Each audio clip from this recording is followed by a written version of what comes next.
지난 시간에 우리가 이제 요한이 성령 안에서 하늘 보좌의 모습을 보게 됩니다. 보는데 그 하늘의 모습에서 전체적인 하늘 모습을 다 얘기하는 것이 아니고 그런 설명을 하고자 하는 것이 아니고 하늘 보좌의 모습을 통해서 그 앞에서 일어나고 있는 찬양 드리는 장면을 보여주면서 우리에게 다시 기쁨과 천국 소망이 무엇인지 이렇게 확인하게끔 그렇게 하고 있습니다. 몇 가지 아주 중요한 개념들이 등장을 하는데 하늘 보좌가 등장을 하고 그리고 또 24장로들이 이제 주변에 있지 않습니까?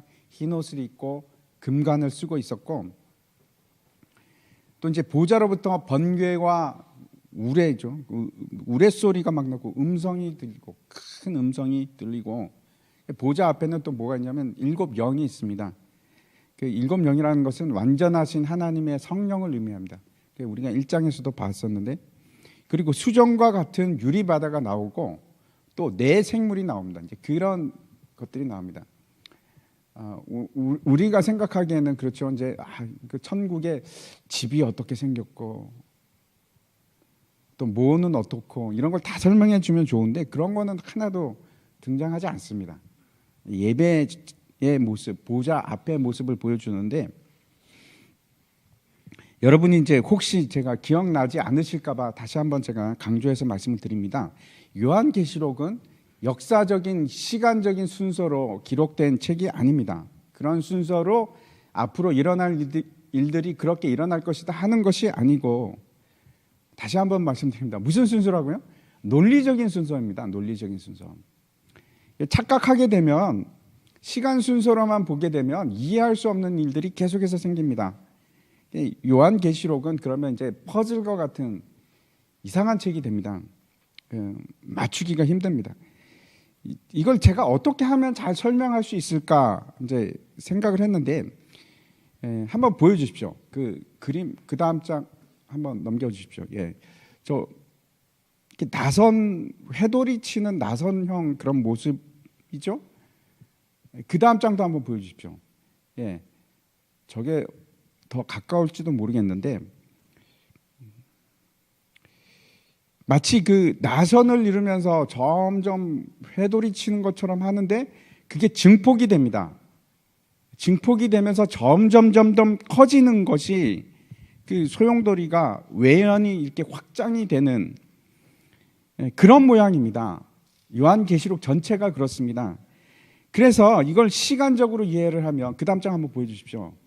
이해할 수 없는 일이 돼버립니다. 왜냐하면 중복이 되기도 하고 뒤로 갔다가 앞뒤로 갔다가 해야지 맞는 것 같은데 무슨 얘기인지 아시겠죠? 이게 계속 도니까 어떻게 보면 반복이 되는 것처럼 느껴지고 어떻게 보면은 똑같은 일이 이렇게 또 발생하는가 이런 생각이 드는데 점점 더 커집니다. 그게 이제 인과 나팔과 대접을 통해서 이제 우리가 확인하게 될 텐데, 제가 이제 고민 중에 하나가 이제 6장부터 시작하면 그 전체를 이제 보기 시작할 겁니다. 그런데 그걸 순서적으로 이렇게 나열해서 보면 이해할 수가 없습니다. 전체 그림을 볼 수가 없습니다. 전체를 다 한꺼번에 보면 참 좋을 것 같다 하는 생각이 드는데 그게 쉽지가 않습니다. 예를 들어서 이제 6장에 가면 네 말이 등장합니다. 네 말이 등장하면서 거기서 이제 중요 핵심은 뭔가 하면은 전쟁이 있을 것이고 그 다음에 인을 뗄 때 이제 전쟁과 함께 이제 기근이 있을 거다 하는 것을 상징적으로 아주 보여줍니다. 그런데 이런 전쟁과 기근 같은 것이 이전에는 없었는가? 많지 않았습니까? 굉장히 많지 않았습니까? 계시록을 읽다 보면 앞으로 이제 큰 전쟁이 나옵니다. 여러분 아시죠? 어떤 전쟁이 있는지. 곡과 마곡의 전쟁 그런 것도 이제 나올 거고 그 다음에 무기또 전쟁 우리가 알고 있기는 아마겟돈 전쟁이라고 되어 있는데 알고 있는데 그 무기또 전쟁도 나옵니다. 큰 전쟁. 그러면 이전에는 그런 큰 전쟁이 없었는가? 아니요, 있었습니다. 그렇죠. 1914년에 세계 1차 대전이 있었고 1939년에 세계 제2차 세계 대전이 있었습니다. 그럼 그 전에는 없었는가? 12세기에 보면은 징기스칸이 그 전 세계를 전쟁의 그 소용돌이로 다 집어넣습니다. 피해를 당하지 않은 나라도 없습니다. 우리나라도 당하지 않았습니까? 우리나라부터 일본, 우리나라뿐만 아니고 어디까지냐 하면 그 전쟁의 그 회도리 속으로 들어가는가 하면 저 유럽까지 어마어마한 전 세계가 다 들어갑니다. 그러면 그런 거 하고 지금 요한계시록하고 상관이 없는가? 아니요. 그렇지 않습니다. 예를 들어 알렉산더 대왕이 일으켰던 그 전쟁은 근동뿐만 아니고 인도까지 다 영향을 미칩니다. 분명히 말세의 특징 중에 하나가 전쟁인데 그런 전쟁은 여러분 이미 시작이 되었습니다. 그래서 그게 한 번만으로 끝나는 게 아니라는 겁니다. 마치 아까 제가 이렇게 보여드린 것처럼 점점점 그 외연이 확대되면서 커져 나가는 겁니다. 그 소용돌이의 강도와 크기가 점점 커져서 그렇게 나갑니다. 예를 들어서 또 한 가지 적 그리스도에 대해서 말씀을 드린다면 요한 1서 2장 18절 한번 말씀 보여주시기 바랍니다. 요한 1서 2장 18절 없습니까? 왜 안 나오지? 예, 제가 읽어드리겠습니다. 있을 텐데 없습니까? 아이들아 지금은 마지막 때라. 적 그리스도가 오리라는 말을 너희가 들은 것과 같이 지금도 많은 적 그리스도가 일어났으니 그러므로 우리가 마지막 때인 줄 아노라. 우리나라 말은 그렇지 않은데 헬라어는 그 관사가 있습니다. 관사가 있어서 그 관사가 붙으면은 그 한 사람을 얘기하는 것인데 여기서 그 지목하는 그 사람은 이 적그리스도는 관사가 없습니다. 관사가 없다는 것은 특정한 한 사람을 얘기하는 것이 아니고 그리고 여기 뭐라고 얘기하냐면 많은 적그리스도가 이미 일어났다고 얘기를 합니다. 현재 우리가 이제 영화나 소설 같은 데 보면은 말세가 되면은 적그리스도가 딱 나타나 가지고 전 세계를 지배하고 막 그런 게 나오지 않습니까? 그런데 그렇지 않습니다. 성경에서 얘기하는 거는 시간의 순서와 관계없이 반복적으로 이 땅에 그런 일들이 계속해서 일어나는 겁니다. 언제? 말세 때. 우리는 이제 시간의 지배를 받아 살아가고 있기 때문에 시간을 넘어가는 생각을 우리가 가지기가 참 쉽지가 않습니다. 하지만 이 특별히 요한계시록은 더더욱 이 시간의 한계 속에서 일어나는 일들이 아닙니다. 그러니까 이걸 따라가다 보면 시간을 벗어나서 생각을 해야 됩니다. 그렇지 않으면은 힘들어집니다. 박해도 마찬가지입니다. 여러분 어떻게 생각하십니까? 제가 그 중학교 때 그때 막 유명한 휴거, 랩처 막 영화가 막 세상에 나오고 그럴 때 저도 막 무서워서 떨었는데 이 말세를 살아가는 우리들에게 있어서 말세라는 것은 여러분 언제부터 시작입니까? 예수 그리스도께서 십자가에 죽으시고 부활 승천한 그때부터 말세가 시작됩니다. 계속 말세입니다. 그 말세 안에서 언제 어디서 그 박해가 일어나는가 전혀 여기서 일어날 수도 있고 저기서 일어날 수도 있고 그래서 제가 얘기 드리는 것은 앞으로 이 나오는 모든 것들이 어느 시점에 대해서 딱 일어나고 그때부터 이렇게 그런 것이 아니라는 겁니다.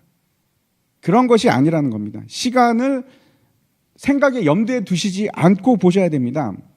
666 표도 마찬가지입니다. 666 표도 우리는 그렇게 생각하지 않습니까? 어느 딱 시기가 되면 그때 어떤 그 적그리스도가 나타나서 우리에게 짐승의 표를 주면서 너 이 짐승의 표를 받아 이렇게 얘기할 거라고 생각을 하지 않습니까? 우리가 그렇게 배워왔고 그런데 그 역시 시간과 장소를 초월해서 일어납니다. 그러니까 도미티안 황제 때도 그 일이 있었고 지금 북한에서도 그런 일이 발생하고 있고 우리에게도 언제 그런 일이 닥칠 수 그러니까 시작해서 하는 것이 아니고 언제든지 생길 수 있는 그런 일들입니다. 그 시간성은 모릅니다. 그 장소도 모르고 절대 장담할 수가 없습니다. 그리고 이제 우리가 지난 시간에 또 봤던 것이 이제 24장로에 관한 것인데 지난 시간에는 제가 24장로에 대해서 그다음에 내 생물에 대해서 유리 바다에 대해서 대략적으로 제가 말씀을 드렸습니다. 그 상징성에 대해서. 오늘 그 중에서도 이 세 가지 보다 명확하게 왜 그 상징들이 필요하고 그 상징들이 우리에게 주는 의미가 무엇인지, 사실 그게 제일 중요합니다. 그게 무엇인지 이제 살펴보려고 합니다. 그 첫 번째가 이제 24장로인데, 제가 다시 한번 말씀드립니다. 24장로이기 때문에 반드시 장로는 24명이다. 맞습니까? 틀립니까? 예, 아닐 수 있습니다. 24명일 수도 있지만 아닐 수 있습니다. 왜 그런가 하면, 여러분 이제 14만 4천 명 아시죠? 14만 4천 명은 어떤 사람들인가 하면 이스라엘 지파 가운데 인을 친 사람들입니다. 그래가지고 이제 그 각 지파에서, 그렇죠? 몇 명씩 뽑습니까? 몇 명씩 인을 칩니까? 12,000명입니다. 12,000명. 그래서 14만 4천 명이 어떻게 나왔는가? 12지파에서 각 지파마다 12,000명씩 인을 쳤으니까 다 더하면 14만 4천 명이 되는 겁니다. 그럼 한번 생각해 보시기 바랍니다. 각 지파가 인구수가 같습니까? 다릅니다. 큰 지파도 있고, 그렇죠? 지파의 숫자가 작은 지파도 있습니다. 그런데 왜 다 그거하고 상관없이 지파보다 12,000명이라고 얘기를 합니까? 상징성입니다. 그 이제 그 신천지에서는 이 14만 4천 명을 어떻게 생각을 하냐면 진짜 14만 4천 명이라고 얘기합니다. 많은 사람들이 또 그렇게 얘기하는 걸 제가 봅니다. 그런데 이제 문제가 생겼습니다. 2015년인가? 언제인지 정확하게 모르겠는데, 이제 신천지에서 그 각 지파를 만들었습니다. 그렇죠? 뭐 베드로 지파, 뭐 유다, 뭐 저기 그 12 제자들의 이름을 따라서 안드레 지파 뭐 쭉 있습니다. 근데 거기서 각 지파마다 12,000명씩 이렇게 이제 지파를 삼았습니다. 그런데 문제는 2015년인가 해서 전도가 너무 잘 돼가지고 14만 4천 명이 넘어버린 겁니다. 신천지에서. 그러면 어떻게 합니까? 그 나머지 넘은 사람들은 구원을 못 받습니까? 신천지에 들어갔음에도 불구하고 자기들의 주장하는 대로. 문제가 심각하죠. 이것을 숫자로 보니까 그런 겁니다. 14만 4천 명이라는 것은 분명히 상징이 틀림없습니다. 마찬가지로 24장로라는 것 자체도 그 숫자가 상징성을 가집니다. 24지파라는 것은 구약과 신약의 하나님의 백성을 대표하는 숫자들입니다. 구약에 12지파가 있었고 신약에 12사도들이 있었습니다. 그래서 이 24장로들이 과연 누구인가? 많은 사람들이 이제 어떤 사람은 천사라고 합니다. 어떤 사람은 뭐 제사장이라고 하는 사람들도 있고, 그런데 그렇지 않은 몇 가지 이유들이 있습니다. 첫 번째, 지난번에도 말씀드렸지만 천사는 숫자를 헤아리는 법이 없습니다. 성경에서. 천사가 아닐 겁니다. 또 하나는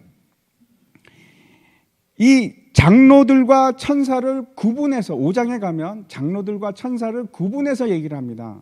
만약에 둘 다 천사라면 왜 구분을 하겠습니까? 세 번째는 이 사람들이 흰 옷을 입고 있고 또 금 면류관을 쓰고 있습니다. 흰 옷을 물론 이제 천사도 입긴 하지만은 이 흰 옷은 대표적인 성도의 상징입니다. 그리고 금 면류관은 계시록 2장에서 나옵니다. 이기는 자에게 주는 하나님의 상급입니다. 계시록 2장 10절에 이기는 자에게 주시는 생명의 관, 다시 말씀드려서 영광의 관, 그것이 이 금 면류관입니다. 그래서 이 구약과 신약의 모든 대표하는, 교회를 대표하는 장로, 다시 말씀드려서 교회를 대표하는 것을 지금 24장로라고 상징하고 있는 겁니다. 그래서 보좌 앞에서, 하나님의 보좌 앞에서 흰 옷을 입고 또 금 면류관을 쓰고 있고 그런 모습을 보여주고 있습니다. 왜 제가 이 말씀을 드리는가 하면, 교회라고 하면, 이 24장로가 교회면 어떻게 됩니까? 금 면류관을 썼습니다. 제가 다시 말씀드려서 교회는 절대로 패하지 않습니다. 보여주시기 바랍니다.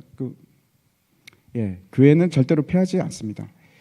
제가 이제 이란에 있을 때 자말이라는 그 동역자와 함께 이 모아바트라는 교회를 세웠습니다. 모아바트는 이제 사랑이라는 뜻인데 그 친구가 지은 이름입니다. 근데 이제 우리가 이제 교회가 발각되고 이제 다 성도들이 다 끌려갔을 때 가장 힘들었던 것은 그 성도들이 복음 때문에 끌려가는 것도 힘들었고, 또 하나가 아니 어떻게 하나님의 교회가 이렇게 힘없이 무너질 수가 있을까? 그런 아픈 마음이 있었습니다. 그런데 우리가 이제 이란을 떠나기 추방당하기 며칠 전에 하나님께서 우리에게 말씀을 하셨는데 그 말씀이 마태복음 16장 18절 말씀입니다. 제가 읽어보겠습니다. 또 내가 내게 이르노니 너는 베드로라. 내가 이 반석 위에 내 교회를 세우리니 음부의 권세가 이기지 못하리라. 제가 이 말씀을 듣고 그 당시에는 이해하지 못했습니다. 이게 무슨 뜻일까? 그렇다면 하나님께서는 이 교회를, 이 모아바트 교회를 그럼 다시 세우신다는 걸까? 그게 우리 친구들이 아직 남아있으니까 그 친구들이 이 모아바트 교회를 다시 세울 것인가? 그런 생각을 했습니다. 하나님께서 저 약속의 말씀을 주실 때. 근데 제가 이 말씀을 언제 깨닫게 되었는가 하면 2년 전에 깨달았습니다. 2년 전에. 그때 이제 요한계시록 2장과 3장의 교회들에 관해서 이제 세미나 할 때 제가 같이 참석했었는데 그때 이제 2장과 3장을 보면서 깨닫게 되었습니다. 음부의 권세가 이기지 못하리라 하는 말씀은 결국 수많은 교회들이 있지만 그 본질적 교회는 하나구나. 그리고 그 본질적 교회는 절대로 악한 세력이 무너뜨릴 수 없구나. 내가 보는 이 모아바트 교회는 그 교회는 지금 비록 허물어졌다고 할지라도 진짜 하나님의 참된 교회는 거기서 진 것이 아니고 계속해서 이어갈 뿐만 아니고 결국은 승리하고 말 것이구나. 그 말씀을 하나님께서 나에게 주셨구나 하는 것을 제가 깨달았습니다. 외형적 가시적 교회는 쓰러질 수도 있고 무너질 수도 있습니다. 그런데 비가시적인 하나님의 교회, 우주적인 하나님의 교회는 절대로 패하지 않습니다. 절대로 실패하지 않습니다. 이 24장로들이 대표하는 것이 바로 이 교회입니다. 교회. 그리고 그 장로들이 금관을 쓰고 있다는 것은 무슨 말인가 하면 이미 교회는 승리했다는 겁니다. 여러분, 때로는 교회를 보면 너무 힘없이 보이고 뭐 저러냐, 교회가 왜 저럴까, 아무것도 아닌 것 같고 특별한 사람들도 아니고 그저 그런 사람들이 모여서 예배를 드리고 하나님 찬양하고 전혀 특별할 것 같지 않은 것 같지만 그렇지 않습니다. 그 하나님께서 사도 요한에게 편지를 보내라고 한 것이 바로 교회입니다. 어떤 교회는 다 죽어가는 것처럼 보이고 어떤 교회는 지금 곧 패할 것 같이 보이는 교회들이 있습니다. 그리고 어떤 교회는 실제로 패해서 없어지는 것처럼 보이기도 하지만 아니요. 그 교회를 통해서 하나님께서 구원의 역사를 이루시고 그 교회를 통해서 사탄의 세력을 물리치시고 결국은 그 교회를 통해서 하나님 나라를 이루시는 겁니다. 승리케 하십니다. 아마 이제 힘든 시간이 올 겁니다. 그게 언제가 될지는 모르지만 환란이 오고 또 경제적인 어려움이 오고 어쩌면 전쟁이 올 수도 있고. 근데 여러분, 오늘 이 말씀을 기억하십시오. 요한계시록 이 4장의 말씀을 기억하십시오. 여러분, 교회 안에 계셔야 됩니다. 절대로 떠나시면 안 됩니다. 마지막 때에 세상의 힘이 더 세고 세상이 더 위대한 것처럼 보이고 어쩌면 세상이 더 거룩하게 보일 수도 있고요. 세상이 어쩌면 더 진실하게 보일 수도 있고 그렇게 속일지도 모릅니다. 근데 진짜 승리는 거기에 있지 않고 교회에 있습니다. 아주 초라하고 아무것도 아닌 것 같은 이 교회 안에 여기에 승리가 있습니다. 그래서 여러분은 절대로 떠나시면 안 됩니다. 꼭 붙들고 계셔야 됩니다. 교회를 붙들고 계셔야 됩니다. 거기에만 구원이 있고 하나님께서 그 교회를 통해서 역사하십니다. 모르겠습니다. 지금처럼 우리가 이렇게 많은 사람들이 함께 모여서 주일날 예배를 드리고 그렇게 되지 않을 수도 있습니다. 앞으로 아주 작은 단위로 가정에서 모이고 숨어서 모일 수도 있습니다. 마치 북한처럼. 그런데 그때도 교회를 떠나시면 안 됩니다. 나 혼자서 할 수 아니요. 교회를 떠나시면 안 됩니다. 함께 계셔야 됩니다. 교회와 함께 하셔야 됩니다. 혼자 교회를 떠나서 혼자 이기시려고 하지 마십시오. 그건 바른 방법이 아닙니다. 승리는 어디에 있다고요? 교회 안에 있습니다. 두 번째 우리가 6절에 있는 그 유리 바다를 한번 주목해서 봤으면 좋겠습니다. 6절 제가 같이 한번 읽어보겠습니다. 시작. 보좌 앞에 수정과 같은 유리 바다가 있고 보좌 가운데와 보좌 주위에 네 생물이 있는데 앞뒤에 눈들이 가득하더라. 먼저 이 바다, 유리 바다에 대해서 알아보려고 하는데 바다가 어떤 뜻인가 하면 성경에서 지속적으로 얘기하고 있는 바다의 그 이미지가 있습니다. 상징성이 있는데 그게 뭔가 하면 좋지 않습니다.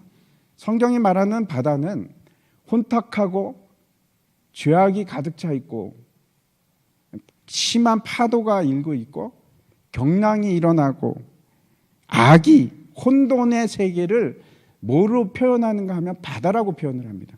대표적인 것이 그 하박국 선지자의 그 구절인데 2장 14절 우리도 잘 아는 구절이지 않습니까? 이는 물이 바다를 덮은 것 같이 여호와의 영광을 인정하는 것이 세상에 가득함이니라. 그런데 이 하박국 선지자가 이 말씀을 하기 이전에 누가 먼저 이 구절을 얘기했는가 하면 혹시 아십니까? 이사야 선지자가 먼저 얘기를 했습니다. 이사야 11장입니다. 같이 한번 읽어보겠습니다. 시작. 내 거룩한 산 모든 곳에서 해됨도 없고 상함도 없을 것이니 이는 물이 바다를 덮음 같이 여호와를 아는 지식이 세상에 충만할 것임이니라. 물과 바다가 대꾸를 이루고 있고 그 다음에 여호와를 아는 지식과 세상이 대꾸를 이룹니다. 그래서 물이 뭡니까? 여호와를 아는 지식이고 바다는 세상입니다. 하박국 선지자의 방식으로 얘기하면은 그 물이 뭔가 하면 여호와를 아는 지식, 하나님을 인정하는 것, 하나님 여호와를 인정하는 것, 그게 물입니다. 근데 언젠가는 그 물이 바다를 완전히 덮어버릴 것이다. 그렇게 얘기를 하고 있는 겁니다. 이 바다에 관해서 구약에서 가장 많이 언급되고 있는 곳이 어딘가? 구약에서 제일 많은 바다 어디 무슨 구절로 나올까요? 홍해입니다. 홍해. 홍해가 가장 많이 이제 등장을 하는데 하나님께서 그 홍해 바다를 이스라엘 백성을 그 홍해 바다를 건너게 하십니다. 그런데 어떻게 건너게 하시냐면 그 홍해 바다에 바람을 불게 하셔서 그 홍해가 마른 땅이 되게끔 하시고 그 마른 땅을 이스라엘 백성들이 걸어서 건너게 하십니다. 세상의 모든 환난과 걱정과 근심과 악과 이런 것을 바다라고 한다면 하나님의 구원은 무엇인가 하면 그 바다를 완전히 말라버리게 하시고 그 말라버린 마른 땅을 지나서 가나안 땅으로 들어가게 하시는 것, 그게 하나님의 구원입니다. 그래서 이제 계시록 21장에 보면 앞으로 바다가 필요할까요? 없을까요? 필요가 없어집니다. 한번 보십시오. 21장 1절에 보면 또 내가 새 하늘과 새 땅을 보니 처음 하늘과 처음 땅이 없어졌고 바다도 다시 있지 않더라. 예, 바다는 근심과 세상과 혼란과 격동과 흑암의 세계를 바다라고 하는데 그게 이제는 없어지는 겁니다. 새 하늘과 새 땅이 이루어졌을 때 혼돈과 흑암의 바다는 없습니다. 그런데 그 바다가 그럼 뭘로 바뀌는가? 유리 바다로 바뀌는 겁니다. 유리 바다로. 15장 2절 말씀입니다. 요한계시록 15장 2절에 이렇게 되어 있습니다. 또 내가 보니 불이 섞인 유리 바다 같은 것이 있고 짐승과 그의 우상과 그의 이름의 수를 이기고 벗어난 자들이 유리 바다 가에 서서 하나님의 검문고를 가지고 예배하는 겁니다. 유리 바다가 이 수정과 같은 유리 바다 이게 또 어디서 등장하는가, 언제 등장하는가 하면은 출애굽기에 등장합니다. 출애굽기 우리가 이제 지난 시간에도 한번 봤는데 다시 한번 보겠습니다. 24장 10절 말씀입니다. 같이 한번 읽어볼까요? 시작. 이스라엘의 하나님을 보니 그의 발 아래에는 청옥을 편 듯하고 하늘같이 청명하더라. 언제나 하나님이 계신 곳은 그 발 아래는 그 보좌 아래는 유리 바다와 같이 밝은 청명한 하늘 같은 그런 청옥 같은 그 잔잔하고 고요한 바다가 쫙 깔려 있는 겁니다. 여기서만 그런 게 아니고 에스겔서에서도 그렇게 나옵니다. 이 무슨 뜻인가? 투명한 청옥과 같이 펼쳐진다는 것이 도대체 이게 뭔가? 맑은 하나님의 완전한 통치입니다. 그래서 하나님 그 맑은 바닷물을 혹시 보신 적 있습니까? 제가 그 진짜 맑은 바닷물을 본 적이 있습니다. 봤는데 거리감이 없습니다. 이렇게 보면은 저 밑에까지 다 보이니까 이게 깊은지 낮은지도 구분이 안 되는 깨끗한 바다를 본 적이 있는데 그 내려오는 얘기에 의하면 이제 솔로몬 왕의 보좌가 있으면은 그 보좌 앞에 이제 큰 홀이 있지 않습니까? 그 앞에 큰 홀이 있는데 그게 유리로 만들어져 있었다고 합니다. 어떤 유리인지 잘 모르겠습니다. 이 사파이아 같은 것인지 뭔지 모르겠는데 하여튼 그 유리로 쫙 깔려 있는데 그 시바의 여왕이 이제 솔로몬을 만나러 왔습니다. 근데 앞에 보니까 그 홀로 딱 들어갔는데 앞에 보니까 물인 겁니다. 물. 그게 너무나 이게 맑고 막 투명하게 이렇게 쫙 깔려 있으니까 물이 깔려 있는 줄 알고 그 시바의 여왕이 치마를 들고 이렇게 그 홀로 지나가려고 했다고 합니다. 근데 똑같은 장면이 이 하나님의 통치하시고 하나님께서 모든 것을 감찰하시고 드러나지 않는 것이 없는 겁니다. 유리 바다 속에서 완전한 하나님의 통치 하나도 숨길 수 없고 하나님께서 다 제어하시고 컨트롤하시고 그게 유리 바다입니다. 그 아름답지 않습니까? 아름답고 거룩하신 하나님의 어미를 드러낼 뿐만 아니고 하나님의 통치를 드러내는 것이 바로 이 유리 바다입니다. 신약에도 바다가 등장합니다. 구약에서 제일 많이 등장하는 것이 홍해고 신약에서는 뭐가 제일 많이 등장할까요? 갈릴리 바다가 가장 많이 등장합니다. 갈릴리 바다.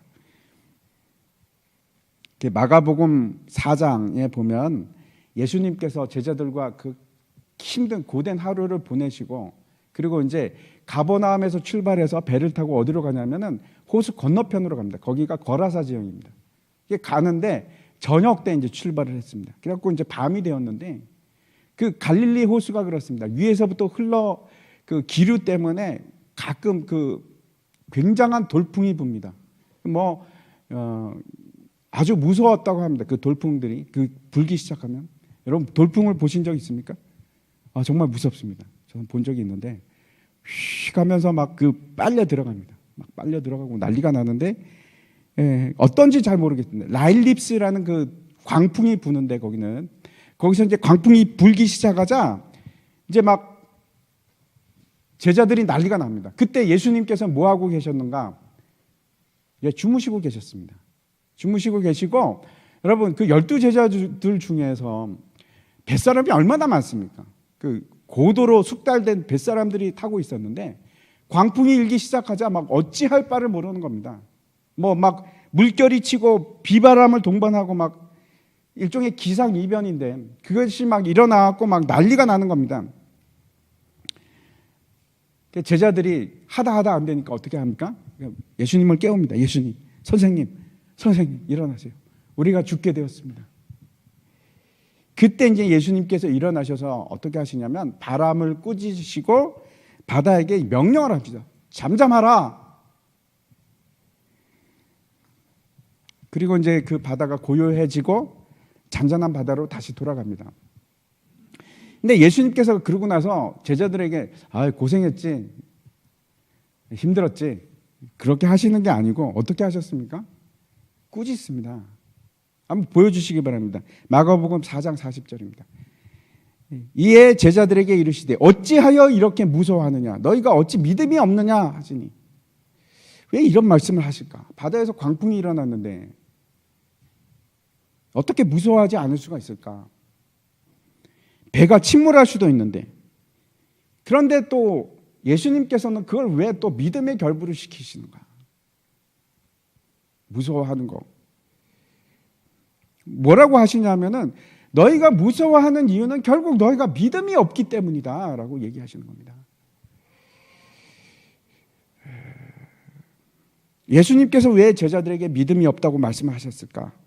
풍랑이 일고 있을 때는 예수님께서 주무시고 계셨습니다. 아무 일 없다는 듯이. 제자들이 예수님을 깨우기 전에 뭐 아무것도 안 했겠습니까? 뱃사람들인데 자기들이 알고 있는 지식을 모두 동원해서 이때는 이렇게 해야 될 거야. 그리고 막 열심히 그 상황을 컨트롤하기 위해서 노력을 했을 겁니다. 그리고 안 되니까 그때 예수님을 찾습니다. 그러면 예수님이 일어나서 그래 고생했다. 염려하지 마. 내가 다 할 테니까. 이렇게 하시는 거 아니고 왜 무서워하느냐. 너희 믿음이 없기 때문이 아니냐. 제자들이 가지고 있었던 믿음이라는 것이 도대체 어떤 믿음이었던가. 제자들은 비록 예수님께서 주무시고 계시지만 예수님이 함께 하신다면 나는 안전하다 하는 믿음을 가지고 있었는가. 아니면 그래도 지금 이 상황은 너무 불안하니까 예수님 일어나셔서 무슨 일이라도 하세요. 도대체 이 믿음은 어떤 건가? 여러분 이제 집에 아이들이 있습니다. 아이들이 있는데 아이들은 세상에 무슨 월세가 얼마든 마트에 장을 보는데 채소값이 얼마나 올랐건 상관하지 않습니다. 뭐만 있으면 됩니까? 아이들은 부모님만 있으면 됩니다. 그 외에는 전혀 상관하지 않습니다. 우리 아이들도 마찬가지입니다. 부모님만 있으면 됩니다. 아빠가 있는데 뭐 아빠가 잠을 자건 말건 그냥 집에 있으면 그걸로 오케이입니다. 그걸 믿음이라고 하는 겁니다.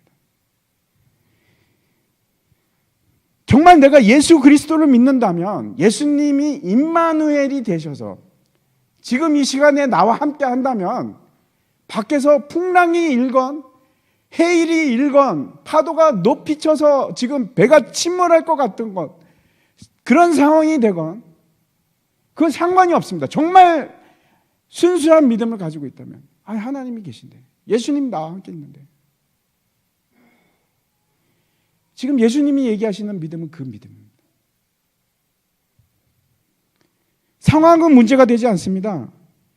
예수님께서 내 일에 일일이 다 간섭하시면서 지금 이거 힘들지. 그래 이거 내가 해결해 줄게. 그렇게 하지 않더라도 내가 정말 예수 그리스도를 신뢰한다면 예수님이 나와 함께 하시면 내가 아무 걱정이 없다고 확신한다면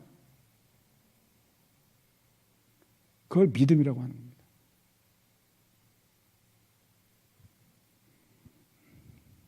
강풍 가운데 있어도 예수님이 함께 하는데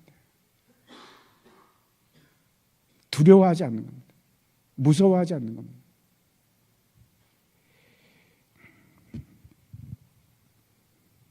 하나님께서 우리를 통치하신다면 참으로 우리를 지금 통치하고 계신다면 우리 속에서 강풍이 일어나고 해일이 일어나고 그런 것이 아니고 그 특징으로 뭐가 드러나기 시작하냐면 유리바다가 내 마음속에 평온하고 고요하고 잠잠한 유리 바다가 내 속에 있는 겁니다.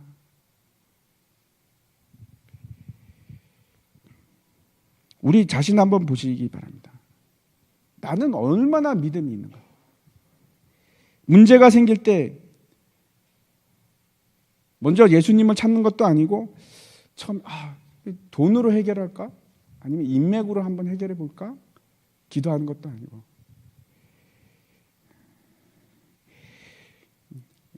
믿음은 두려움이 아닙니다. 믿음은 두려워하지 않습니다. 우리 안에 성령이 계시고 예수님께서 우리와 함께 하신다면 반드시 우리는 평안을 누리리라 하는 것이 믿음입니다. 예수님께서 세상 끝날까지 너희와 함께 하리라 라고 얘기하지 않으시고 항상 너희와 함께 하리라. 세상 끝날까지 내가 항상 어느 때는 같이 계시고 어느 때는 안 계시고 그런 예수님이 아니고 내가 너를 절대로 떠나지 않으리라. 항상 너희와 함께 하리라. 그렇게 약속을 하셨습니다. 여러분 예수님께서 그렇게 약속을 하셨습니다. 내가 환난 중에 있거나 내가 지금 어떤 위험한 상황에 있거나 하나님이 예수님이 내가 너와 함께 있어 그렇게 얘기하시는 겁니다.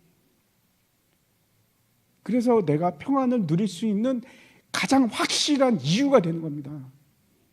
어떠한 상황에서도 내가 잠잠할 수 있고 흔들리지 않을 수 있고 기뻐할 수 있고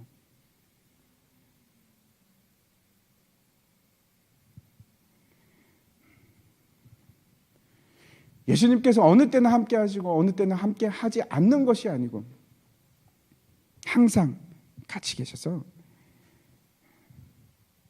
두려워하지 않는 겁니다. 내가 두려워하는 것은 왜 그렇습니까? 예수님이 안 계시는 것 같으니까.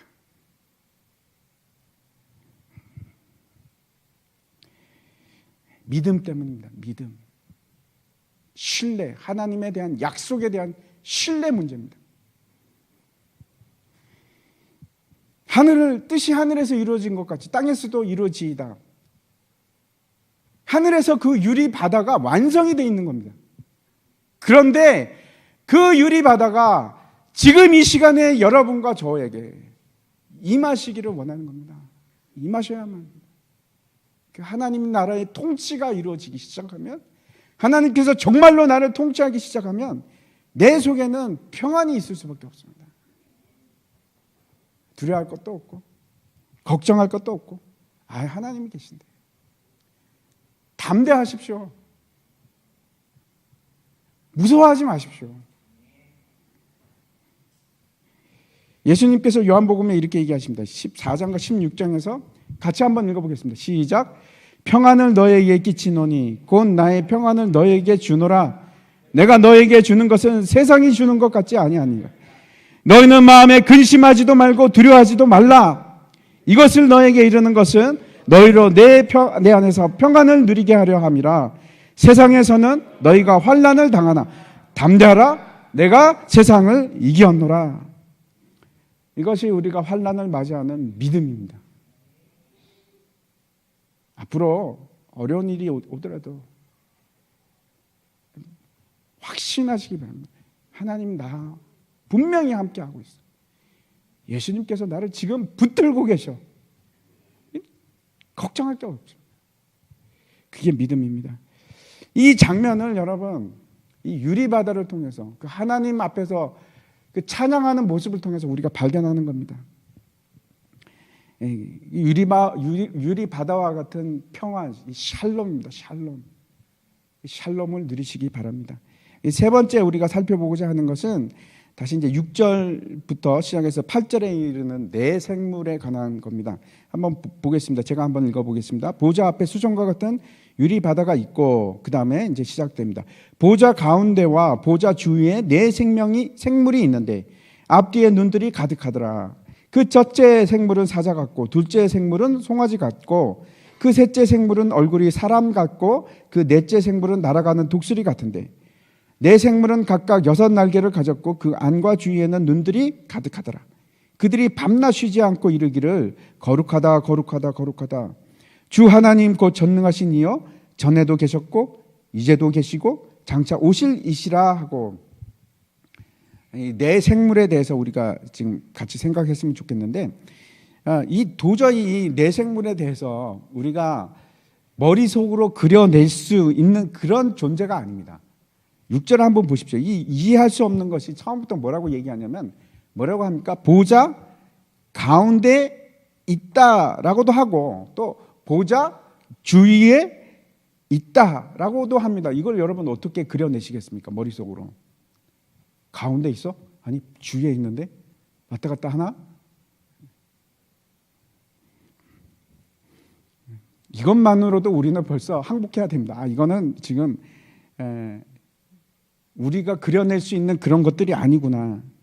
눈이 가득 박혀 있는 걸 한번 생각해 보시기 바랍니다. 여러분 도대체 어떻게 됐길래 눈이 가득 차 있나? 이 네 생물에 대해서 아주 자세히 설명하고 있는 본문이 어딘가 하면 에스겔 1장입니다. 그 1장에 보면은 이제 하나님의 영광과 함께 나타나는데, 이 오늘 본문 계시록에는 이 네 생물이 각각 다른 모습처럼 나타납니다. 그렇죠? 처음 생물은 사자, 두 번째 생물은 송아지, 세 번째 생물은 사람, 그리고 네 번째 생물은 독수리 같이 보이는데, 그런데 에스겔에서는 뭐라고 얘기하냐면은 각 생물마다 그 네 면을 다 가지고 있는 걸로 나타납니다. 그래서 마치 이럴 수 있습니다. 요한이 한 면 정면으로 보니까 그 네 명의 정면으로 있는 모습만 보이는데, 사실은 옆으로 보면 또 다른 모습이 있고 또 다른 모습이 있고 이럴 수 있다는 겁니다. 이것도 우리가 그려낼 수가 없습니다. 제가 이런 거를 그리는 사람, 그림으로 그리는 건 정말 망측한 그림이 나옵니다. 어떻게 그려내겠습니까? 몸뚱아리는 하나인데 얼굴이 네 면이 있어서 앞에는 사람이고 옆에는 독수리고, 이거 어떻게 그리겠습니까? 여러분 그릴 수가 있겠습니까? 아무튼 이 에스겔서와 이 계시록의 말씀을 종합해 보면 네 생물은 지금 뭐하고 관계가 굉장히 밀접한 관계가 있는가 하면 하나님의 보좌입니다. 반드시 하나님의 보좌와 관계가 있습니다. 그리고 그 특징이 뭐냐? 사자의 모습을 형상을 가지고 있고 소의 형상을 가지고 있고 사람의 형상을 가지고 있고 또 독수리의 형상을 가지고 있고, 그리고 그 움직임은 어떻게 움직이냐? 아주 신속하게 움직입니다. 에스겔서에 보면 바퀴가 막 있고 그 바퀴 안에 또 바퀴가 있고 막 그렇습니다. 그런데 움직이기 시작하는데 무엇으로 움직이는가? 불입니다. 불. 근데 그 불이 뭔가?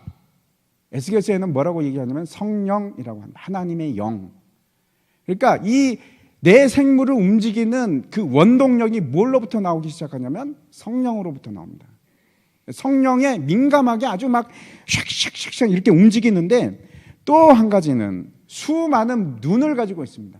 피할 수가 없습니다. 너무나 많은 눈을 가지고 있어서 이 생물들은 모든 것을 다 통찰하고 있는 겁니다. 다 보고 있는 겁니다.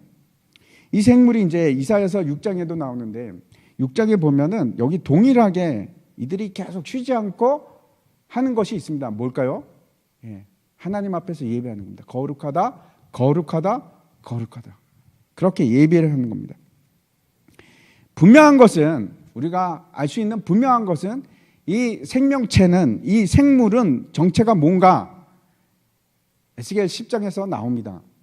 그룹이라고 되어 있습니다. 그룹. 천사의 일종이죠.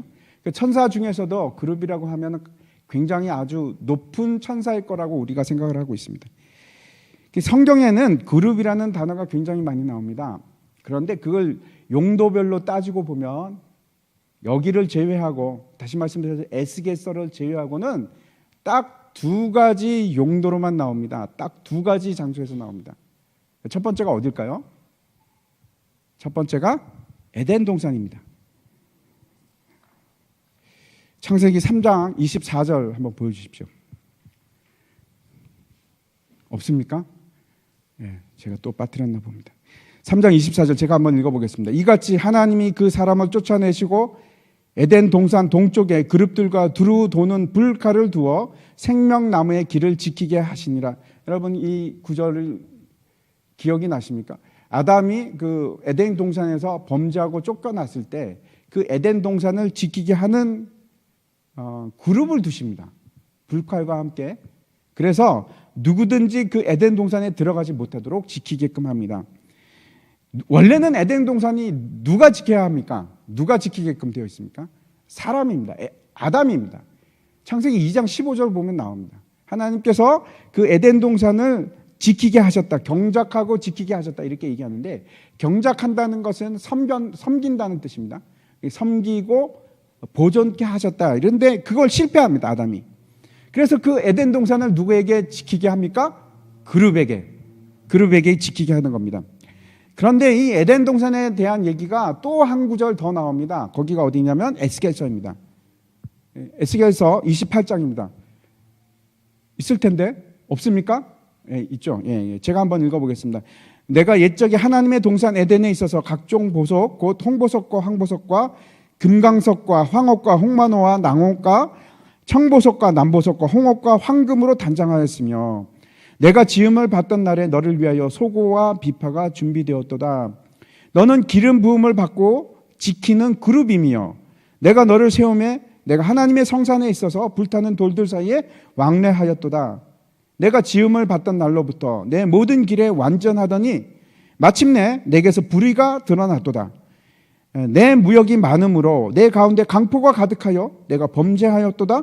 너 지키는 그룹아, 그러므로 내가 너를 더럽게 여겨 하나님의 산에서 쫓아내고 불타는 돌들 사이에서 멸하였도다. 내가 아름다움으로 마음이 교만하였으며 내가 영화로움으로 내 지혜를 더럽혔으며 내가 너를 땅에 던져 왕들 앞에 두어 그들의 구경거리가 되게 하였도다. 이 무슨 말씀인가 하면 원래 이 에덴 동산에서 기름을 받고 지키는 그룹이었으나 뭐라고 얘기합니까? 이 그룹이 하는 일이 앞에 보면은 그렇죠. 뭐 온갖 보석이 다 나옵니다. 이게 전 시간에 했습니다. 이게 뭔가 하나님의 영광입니다. 하나님의 영광을 드러내고 그리고 또 뭐 합니까? 소고와 비파. 소고와 비파는 예배할 때 쓰는 악기입니다. 하나님을 찬양하는 일이었는데 그런데 범죄하고 타락함으로 그리고 교만함으로 하나님의 산에서 쫓겨났다 이렇게 얘기합니다. 이 말씀이 누구에 대한 얘기인가? 원문은 원래 두로 왕입니다. 두로 왕. 그 이스라엘의 북쪽에 있는 두로 나라의 왕을 얘기하는 것인데 시돈과 두로 할 때. 그런데 지금 정말 그 두로 왕만 얘기하는 건가? 이상합니다. 왜? 여기 그룹에 대해서 얘기를 하고 있습니다. 두로 왕이 어떻게 그룹이 될 수 천사라고 할 수 있겠습니까?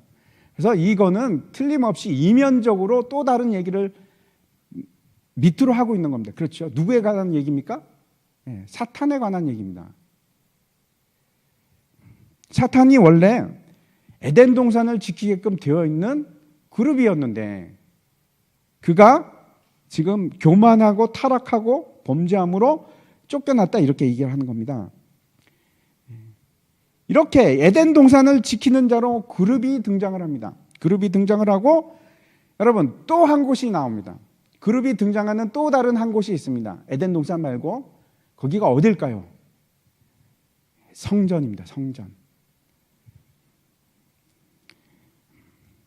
성소 안에 한번 그 다음에 그림 한번 보여주십시오. 예. 성소 안에 들어가면 성소와 지성소를 구분하는 휘장이 있습니다.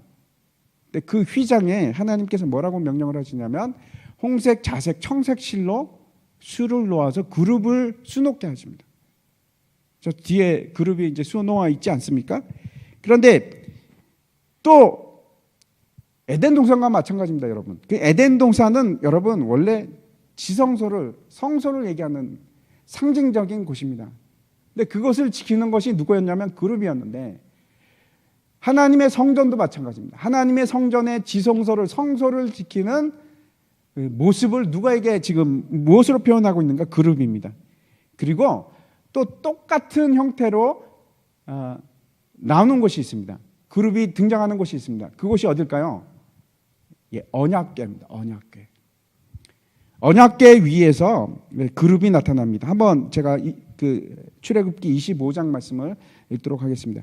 금으로 그룹 둘을 속죄소 두 끝에 쳐서 만들 때 한 그룹은 이 끝에 또 한 그룹은 저 끝에 그 속죄소 두 끝에 속죄소와 한 덩이로 연결할지며 그룹들은 그 날개를 높이 펴서 그 날개로 속죄소를 덮으며 그 얼굴을 서로 대하여 속죄소를 향하게 하고 속죄소를 궤 위에 얹고 내가 내게 줄 증거판을 궤 속에 두어라.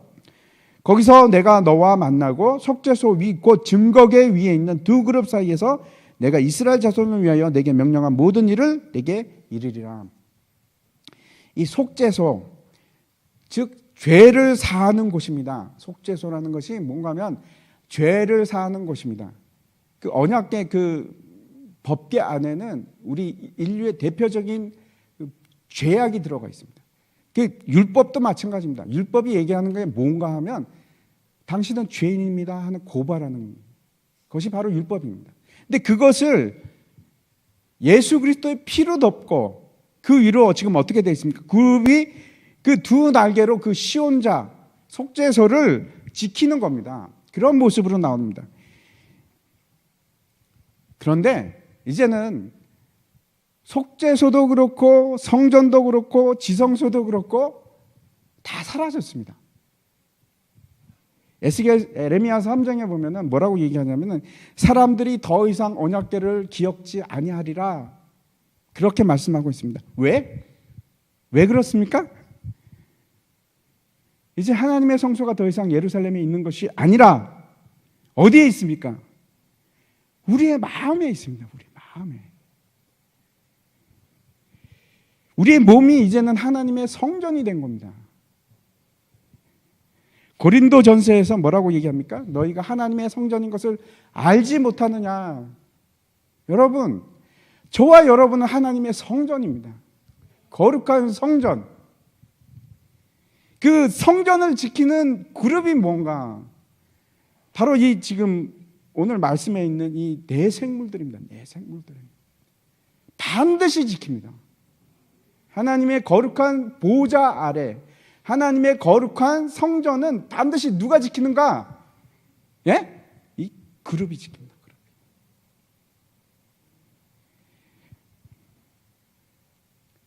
여러분은 어떻게 생각하십니까?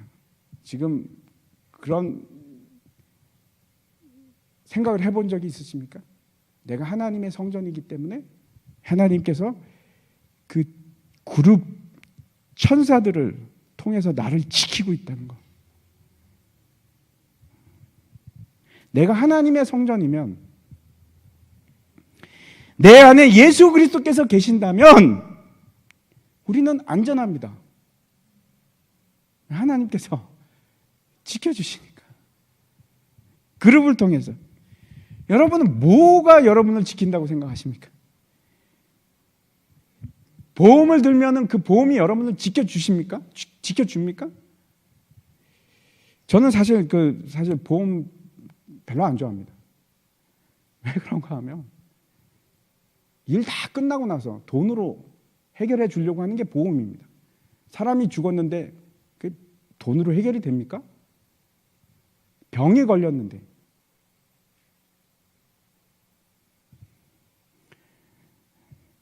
병이 난 것 잘 생각해 보시기 바랍니다. 여러분, 보험이 있다고 안전합니까? 보험이 여러분의 병으로부터 지켜줍니까? 전혀 그렇지 않습니다. 여러분, 자동차 보험에 들면 안전합니까? 보험이 여러분을 지켜줍니까? 그렇지 않습니다. 사고 나서 죽고 나온 다음에 그 돈이 무슨 소용이 있습니까? 암이 걸리고 나서 돈이 나오는 게 그게 무슨 큰 의미가 있습니까? 지켜준다는 것은 그런 의미가 아닙니다. 제가 생각하기에는 그 사람들이 그런 걸로 위안을 삼는 거 보면 너무나 이상합니다. 여러분, 내가 은퇴하고 나서 나는 보험이 있으니까 괜찮다고 생각하십니까? 여러분, 그 보험을 신뢰하십니까? 연금을? 너무나 이상하지 않습니까? 그게 어떻게 여러분을 지켜줄 수 있습니까? 그게 어떻게 위안이 됩니까?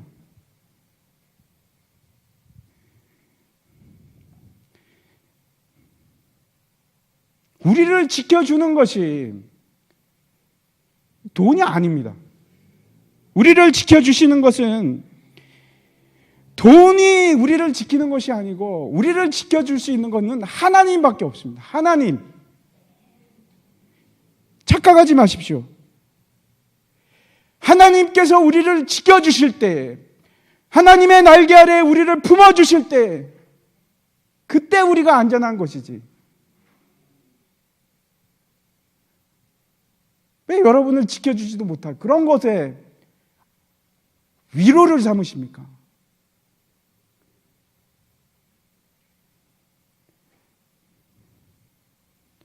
하나님께서 같이 하지 않으면 우리는 우리의 안위를 보장할 수가 없습니다. 한번 오늘 본문을 보십시오. 내가 하나님의 성전이 되면 그것보다 더 안전한 것은 세상에 없습니다.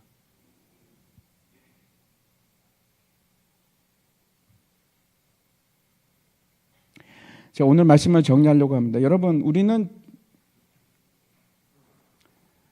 그 다음 장 한번 넘겨주십시오. 예. 절대 최종적으로 실패하거나 패배하는 것이 아니고 여러분, 우리는 승리가 보장이 되어 있습니다. 교회를 통해서. 하나님께서 반드시 교회를 승리케 하실 거고,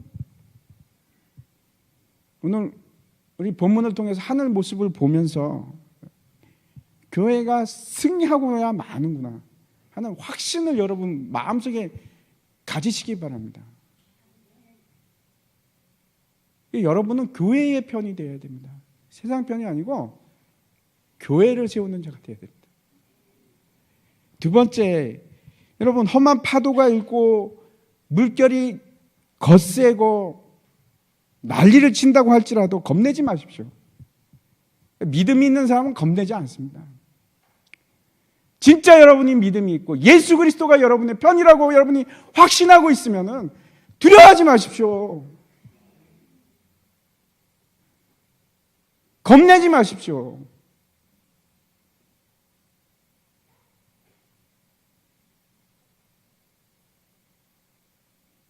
평안하십시오. 물결이 있는 파도가 아니고 고요한 유리바다가 되십시오.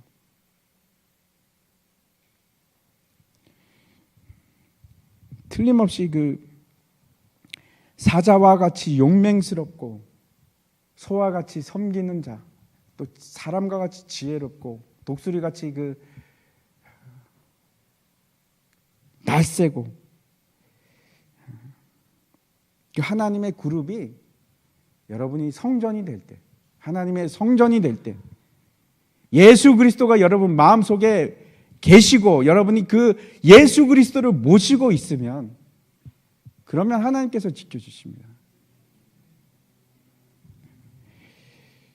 지금도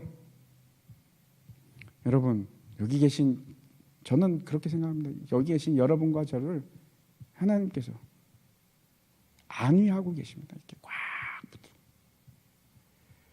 세상에 보이는 것들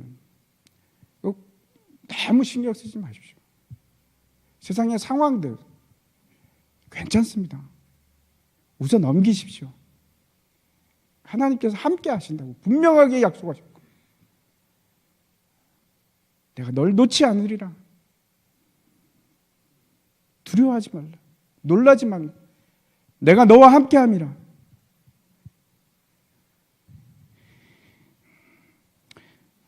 우리 마지막 찬양 우리 같이 하나 했으면 좋겠습니다. 하나님은 너를 지키시는 자.